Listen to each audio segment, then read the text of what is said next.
Hello, everybody. My name is Christian. I'm the host of the Disruptive Chef Entrepreneur Show.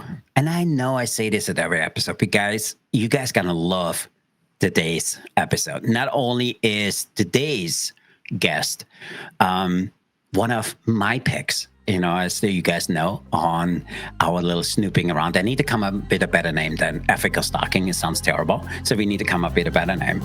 And there's a few other things I absolutely love about him. And you guys gonna get to meet him right after this.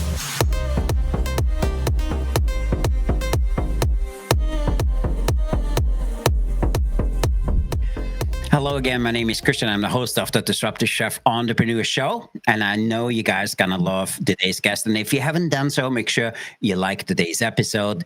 And also like us or tell us what you like about today's guest and what really connected with you. Also, if this is your first time, make sure you click the notification bell so you hear every new episode. We do 2 episodes a week.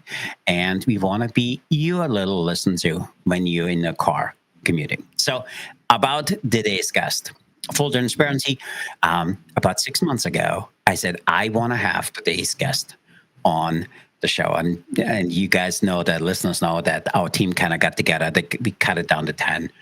And then I had actually my assistant, Ethical Stocking. We need a better name for that. But he followed up and he said some really amazing things about today's guest.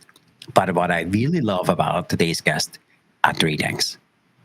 He is a person which talks about, hey, culture and what we need to have a business which grows from the inside out. I absolutely love that about that. He is a speaker. He's an entrepreneur, and he's a culture strategist. We all need one of those. And with that, I want you to meet Michel Falcon. How are you? And thanks for coming to the Disruptive Chef Show. My pleasure, Christian.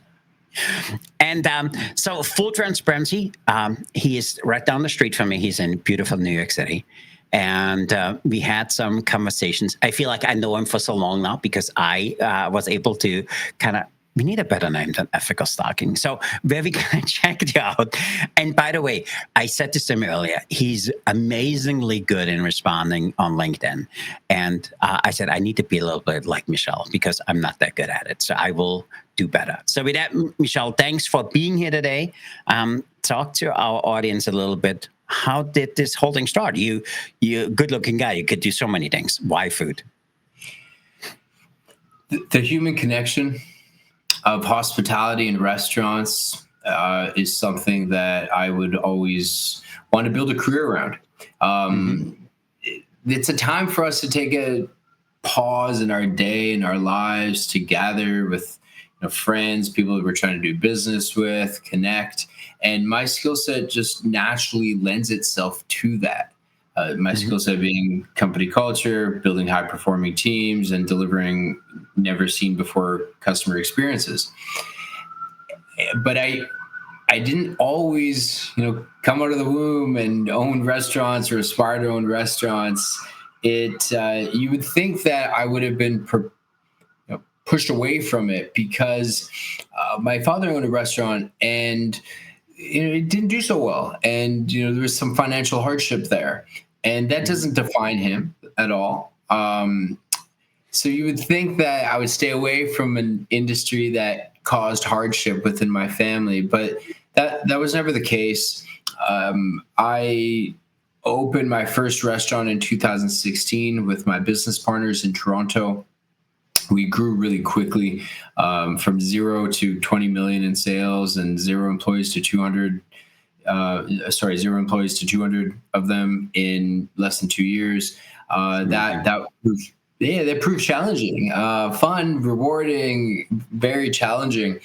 And then I realized that I wanted to get into the fast casual side of the industry. My lifestyle changed in that I wanted to go to bed at 9 p.m., not go out at 9 p.m. And so I thought fast casual restaurants would be the path forward. And I'm not exaggerating the story of my eureka moment of Brasa Peruvian Kitchen coming to me. I was in Toronto on Front Street in downtown, and I walked by a Chipotle and I said, why isn't there a Peruvian Chipotle? And that's where the ideation came in 2019. I divested from my restaurants at the time to start Brasa Peruvian Kitchen. And then, as we know, March 2020, the world said you're not doing anything along with everybody else. So I had to wait until 2021 to start Brasa's first location. It wasn't a brick and mortar. It was a ghost kitchen. We did a pop-up. We operated out of a basement of a coffee roaster in Toronto, in the Junction Triangle neighborhood of Toronto. And coincidentally, the coffee roaster, Hale Coffee, was the supplier of our coffee beans at our full service restaurants that I owned with my partners.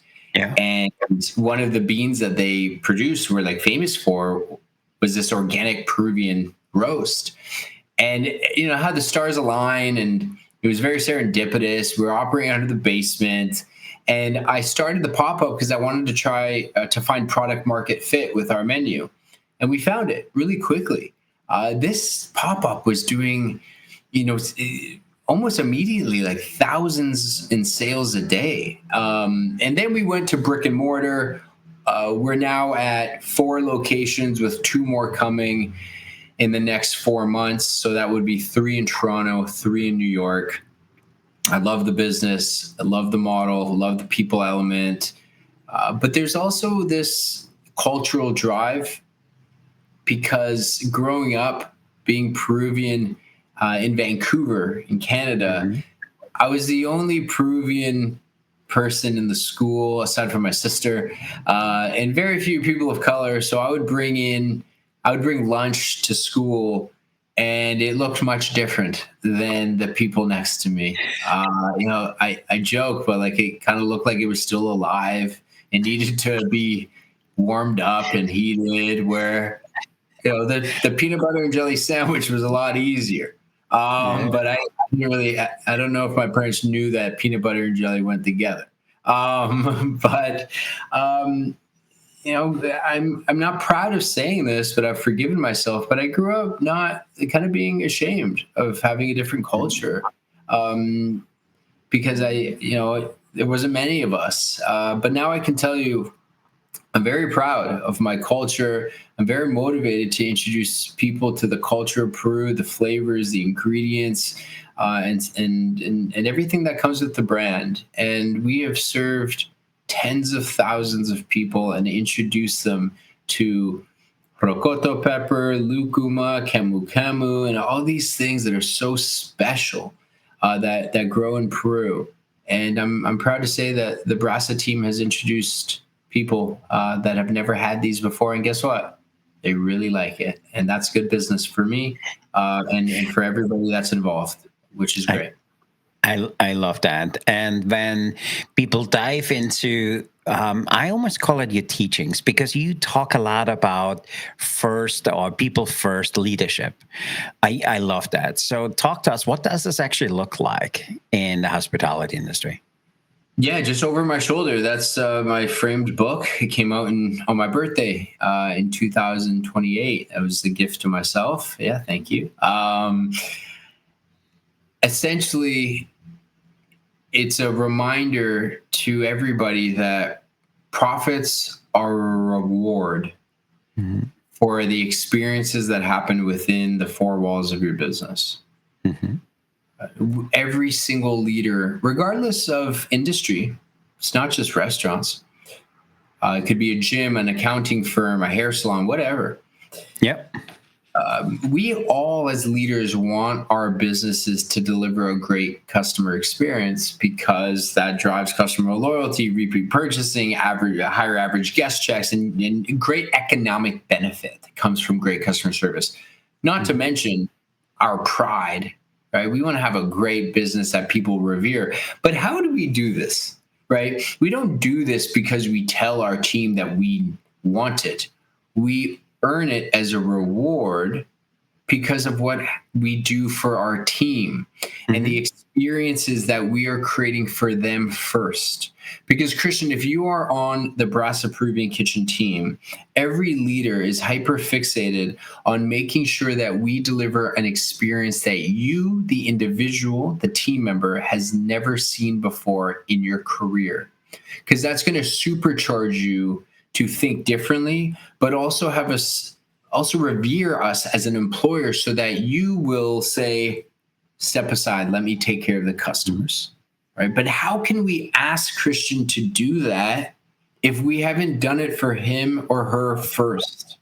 We have to earn the permission from our team to deliver that experience to the customer that they've never seen before. So we've all heard this before. It happens internally to have great benefit externally. And then the bottom line rewards us because employee attrition goes down, productivity goes up, the experience both on the product or the customer side is superior. And then customers have this sense of predictability, being like, I trust this company with my money. I know I'm going to get consistency, right? And you and I both know in the food business, consistency matters because you're not going to take a chance with your hard-earned money on something that may not be delivered to you the same way it was last week or the month before. So that's what people first culture is creating experiences and strategies within the culture of your company so that your customers receive this experience that they've never seen before. I love that. And you talk a lot about that experience starts with the employee experience. That's what you kind of talked about. So talk to me a little bit, can you share a moment of where you invested into your team directly and how did that transform the experience for the customer? Yeah. So I'll give you a real world example. Of course, there's things like investing in learning and development, making sure we're training people properly and such. Yep. But for me, the whole experience begins when we start recruiting and all of the assets that come with that. The job description, for example. How often all job descriptions, which we actually call career descriptions at Brasa, because I don't like the word job. The word job means compensation for ordinary work. By definition, compensation for ordinary work. I want extraordinary. I don't want ordinary. So language matters when it comes to building a customer or a people-centric culture. Language matters when developing a people-first culture. So what does that career description look like? You know, at Brasa Peruvian Kitchen, we have 3 videos embedded with me in the video describing the product experience, the brand experience, and the customer experience. Now, that is going to act as a magnet for high-performing people because they're like, I've never seen a career description like this. It's also going to act like a repellent for people that are like, I'm not watching videos to get a job here. Good. You're not right for us and we're not right for you. You know, you're not wrong. You know, we're just not right for each other. Then goes the first interview. Right? What type of curated experience are you delivering to candidates?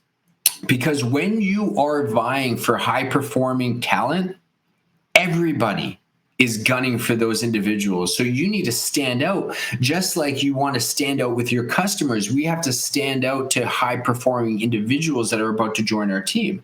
Here's an interview question. It went super viral. And I wrote it in my book. I developed this interview question in 2016. And Christian, if we could role play, I want you to pretend that you are an employee, a potential team member that is going to interview with us. So before the interview, we actually give you the questions. We prepare. There's a pre-read. There's a little booklet. It's actually right here. Love it. There's a little booklet we're going to send to you. And we're going to give you a bunch of information in there, including the questions that we're going to ask you. You can imagine that we don't hire people that come underprepared. That's how you're going to behave in the workplace. So we're already kind of testing you. But here's one of the interview questions. Christian, what is an indulgence that you cannot live without that costs less than $20? How would you answer that? That's a really good question. So for me, yeah, go ahead. Yeah, for me, it's simple. Kind of giving people or giving to people, which is more than they expect of a relationship or of an experience or whatever I do. Because for me, if I can leave a piece of me in you, then I did my job. Because the end of the day for me, I put people in 3 categories. I need to learn from you. You need to learn from me, or we need to do something together. And for me, it's as simple as that. It's over deliver. So I see that so let's say we go through the interview. I'll say, Christian, that's an amazing answer. I see that as a value of yours. What about an indulgence? How do you reward yourself? Is it coffee, chocolate, pizza, Sour Patch Kids? What is it? So think of you closed a big deal or something happened great in your life and you're like, I'm going to put my feet up. So what's an indulgence? You can't live without that costs less than $20. So for me, I don't do sweets or anything. For me, it's spending time with my kids. That's for me. Knowing that they're all around. Do you drink coffee? Are you tea, matcha? Okay, I'm going to dig it out of you. No, unfortunately, I don't. My wife does. I don't. Okay. Hold on. I do have one. I drink. Sure, let's see this. Flova. Okay, what is that? Flova. Carbonated coconut water. Perfect. I got it out of you because I love that you spend time with your kids. I would say that for you is probably a necessity rather than an indulgence. So Flova, what type of flavor do you like the best? Is there multiple flavors? So there's multiple flavor. My favorite is blood orange. Blood orange. Perfect. On to the next question. I asked you the next question, and then you hear from us the very next day. Hey, Christian, you're hired. Could you please show up at this location May 1st at 12 p.m. for training, for new learning and development? Okay, great. You show up. Somebody's there to greet you. We have your uniform. We have your custom hat ready to go. We have a bag. And in that bag is a handwritten card. And it'll say, Christian, language matters. Like I told you earlier. Christian, thank you so much for choosing us. You're such a talented person. We loved you in the interview. I bet you got offers from everybody. Thank you for choosing us. Can't wait to build this company with you. Oh, and P.S., enjoy your blood orange Flova carbonated beverage. We're going to buy you a 6-pack of that or $20 equivalent of that. Now, why do I do this? There are 3 core reasons why I would do this. And remember, it's only $20. Every single company on this planet can afford this. And it is paradigm shifting. 1, from this day forward, Christian, as you are on our team, I'm going to ask you to deliver an experience to our customers that they've never seen before. But I'm going to do it to you first. You've never been given an onboarding experience like that before. So that's the second reason. 2, I want to personalize something for you because we always say personalize the experience. If somebody memorize the customer's order, personalize it and such. Imagine if you said carbonated beverage and I bought you some brand you didn't even like. No, notice how I asked you the flavor specifically. So I got very granular with you because I just showed you how to personalize an experience. Christian, now go do that for our customers, please. Earning the permission to ask Christian to do that. I'm earning the permission to ask you to do that. Number 3, you're just about to go into learning and development, into training. I want to find a way to increase your engagement on day 1, hour 1. Because if your engagement is high, your knowledge retention is also going to be high. And if your knowledge retention is high, you're going to be a higher performer in a shorter period of time, therefore benefiting the customer, yourself within your role, and the company. And I did that all in $20. And I developed that interview question in 2016. And I asked it still to this day, almost a decade later. And literally thousands of companies are now asking that question because it's so straightforward and it's so affordable. And arguably, it's one of the better things I've done in my career. And I didn't even I didn't even think it was going to work. I didn't think much of it. I didn't think thousands of companies all over the world were going to start asking it. Some of the biggest companies in the world too. So that was a very long-winded way of me describing how do I do this. That's one tactical thing. I absolutely love that, because for me as an employee, first of all, this is not a drink you could get everywhere. So somebody went through some effort to get me that. And for me, I think this would be, I would feel heard. And for me, I think there's no greater thing. And a lot of employees take a job because of money.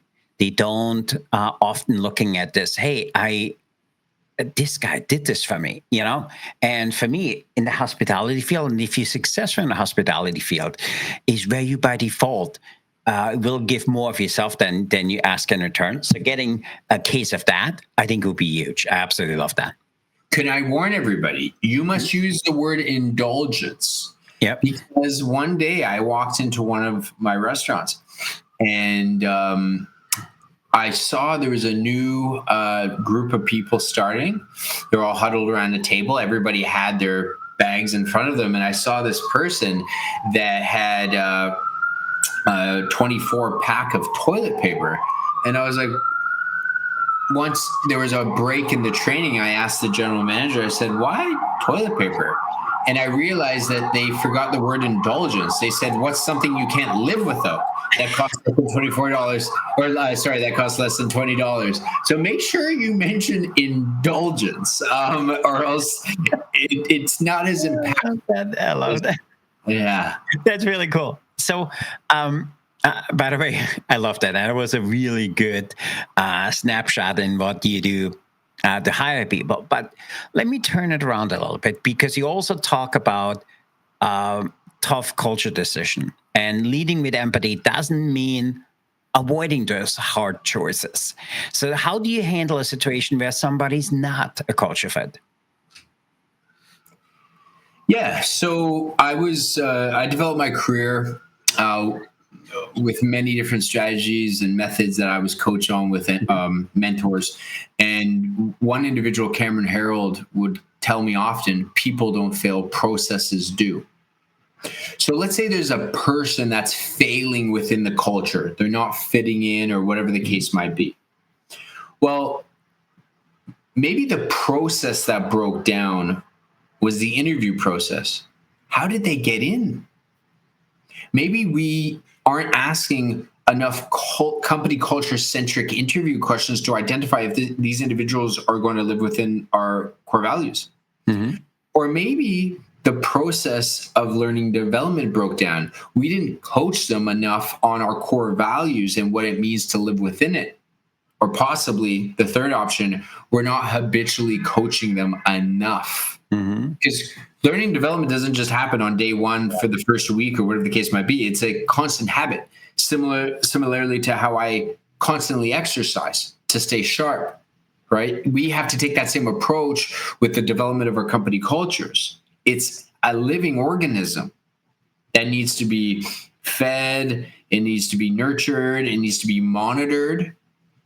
Many of descriptions, I could have described a baby. Mm-hmm. Fed, nurtured, monitored. The company culture is like a baby. It's a child. And as you get bigger, it starts evolving, just like a human being. At the end of the day, though, if somebody is not living within our culture, I do not care how talented they are. Mm-hmm. Eventually, I will cut ties, even if that is our best salesperson, our greatest GM. Mm-hmm. But as leaders, we have to ask ourselves, have I done my part to help them get back on track?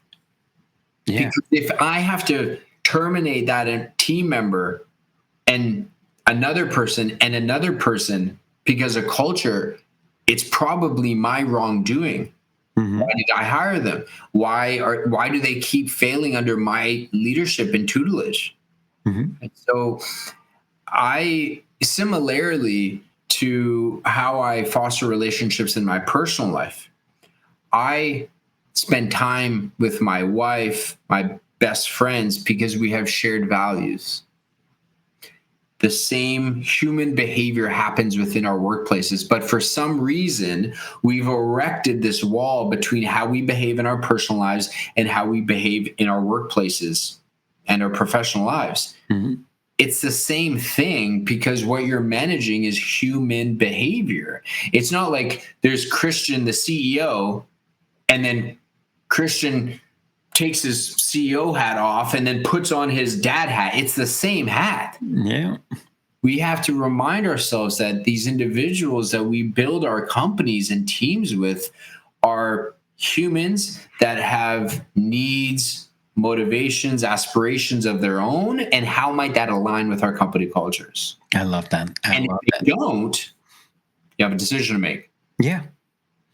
I absolutely love that. And for me, that was very important. That's also, by the way, what I fell in love in you, because you're very consistent when you talked and when you communicated with people on LinkedIn. So for me, that's not just a skill. It shows who you are as a person, because if you are like this, I'd rather not have a conversation with you. But for me, it was fun to kind of see how you communicate, your message you put out there. Also, the message you put out there to founders and leaders, that, when you go out there and you find somebody who makes a mistake over and over again, that could encourage, leaders to rethink not just their approach, and you forcing them and you pushing them to redo this. And I actually want you to talk a little bit about that. So what do you think is one management mistake you see over and over again around that people looking at things, or how would you encourage leaders to rethink their approach if they make mistakes just over and over again? I'll touch on what I mentioned a moment ago, in that we have to look ourselves in the mirror first. Is the leader failing the team? Yeah. Because everything, when you become a leader, you are signing up for the top job. It could be a leader of your department. It could be the leader of the company. And if people are continuously making mistakes, people don't fail, processes do, and something is breaking down within the company. Mm-hmm. Often we shy away from hard conversations as well. That is one thing that we cannot tolerate within our leadership and how we build our company cultures.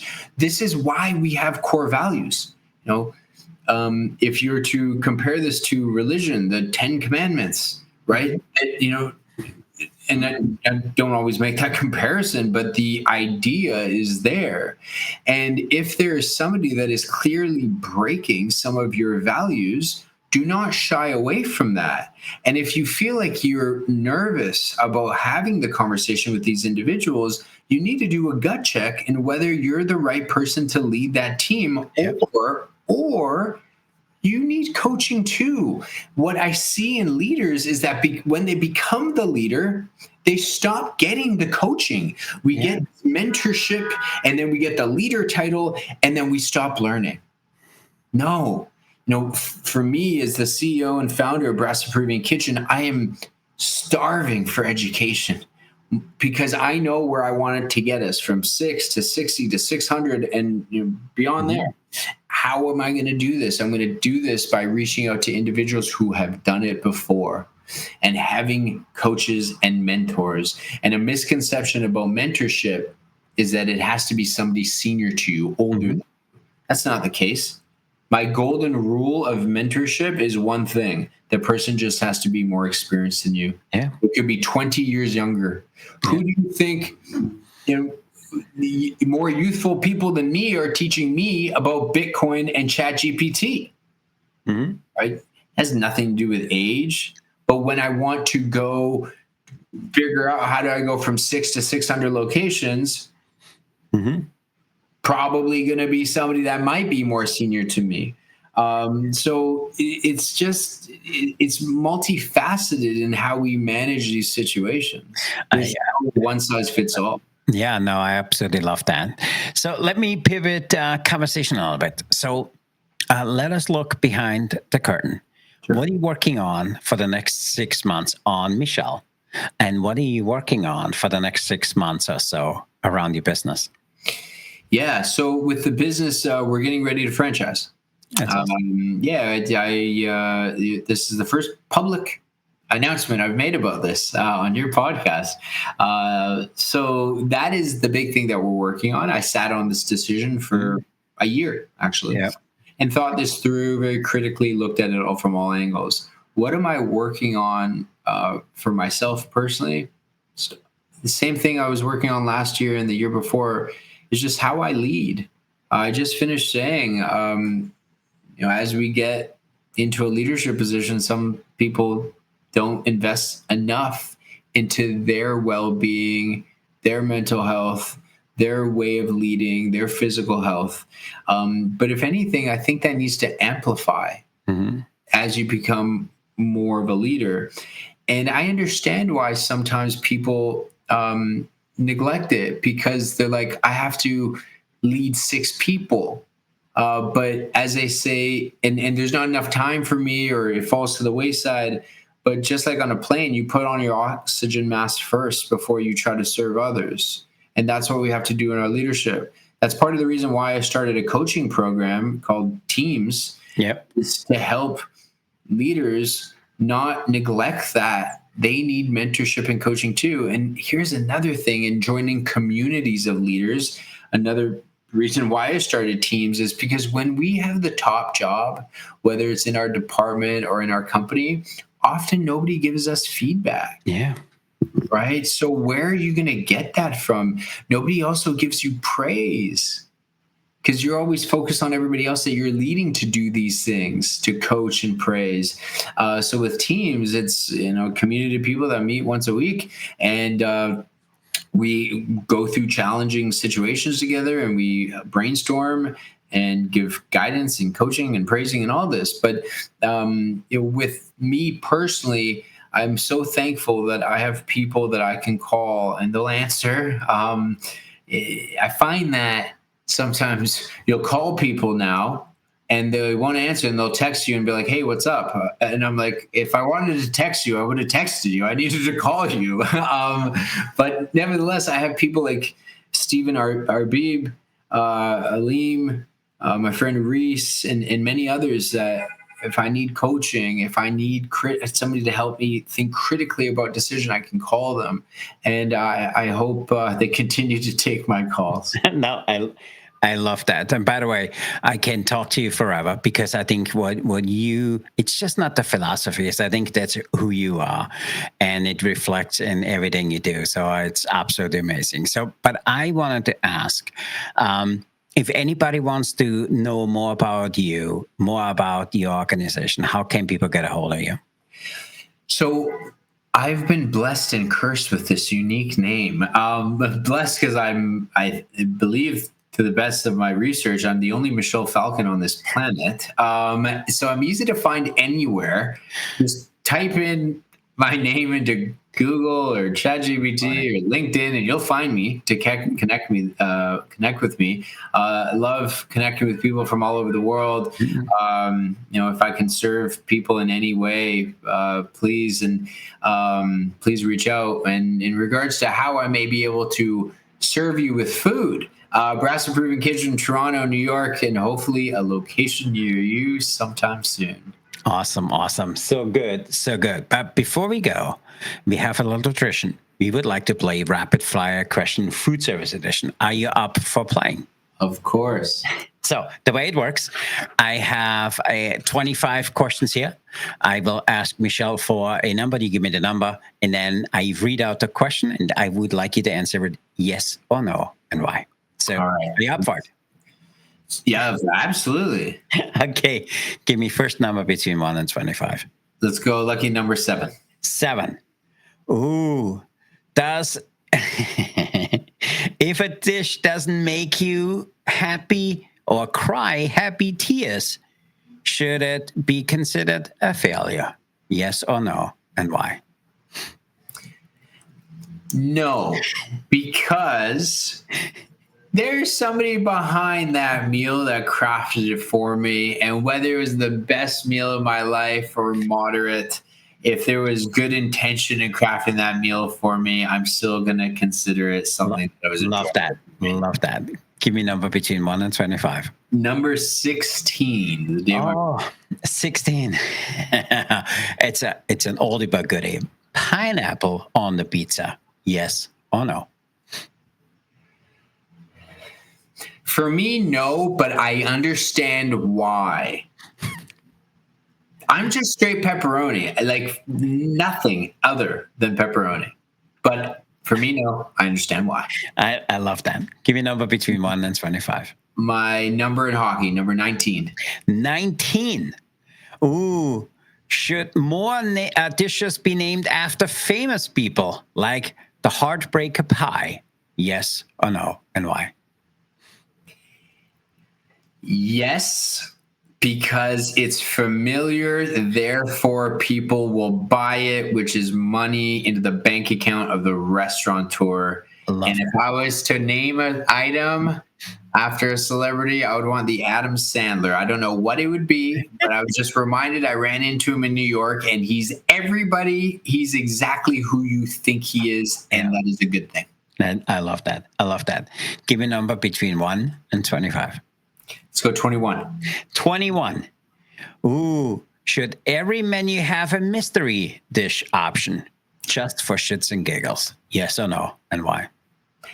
Only if it makes sense and it's not forced. I don't want everybody to do it because then the novelty will go away. Mm-hmm. I love that. I love that. Okay, final number between 1 and 25. Let's go 25. 25. If a dish isn't Instagrammable, should you even bother eating it? Yes or no, and why? Absolutely, we should. If anything, I would think it would be better than the Instagrammable moment because that was the marketability of it wasn't even thought of. It's probably very authentic. I don't think Nona's and Italian kitchens are asking themselves, is this Instagram friendly? They're focused on the sauce. I appreciate it. That completes rapid fire question food service edition. So thanks for playing and thank you for being honest on your questions. And then also to our listeners, please comment below. What did really connect with you on today's episode? What was one or two things you want to say, hey, I need to ask Michel some more about this, and where you want to learn more about it, and where you want to go, and like he does, saying, hey, I want to spend the next 6 months on that. So with that, Michel, I want to say thanks for being here today. Thanks for the gift of your time. Thanks for what you do for the industry. I absolutely love how you look at business, how you look at people. And for me, there's nothing more I can say besides one last question, because we always have a question. What was the best advice you ever gotten, you never acted on? Wow, an incredible question. I should have paid attention to what Bitcoin was in 2009. I'm with you. I'm with you. I really appreciate that. So true. So true. So I really want to say thanks for being here. Thanks again for the gift of your time. And to our listeners, until next time, remember to disrupt your kitchen, fire up your career, stay hungry for change. I'm Christian. I'm here with Michel, and we are out of here. So be the change, be the challenge, and be the chef who sets the world on fire. Michel, thanks for being here today. I really appreciate the gift of your time. Best of luck to you with your growth and franchising. You guys heard it here first. So with that, thanks everybody. Go out and be disruptive.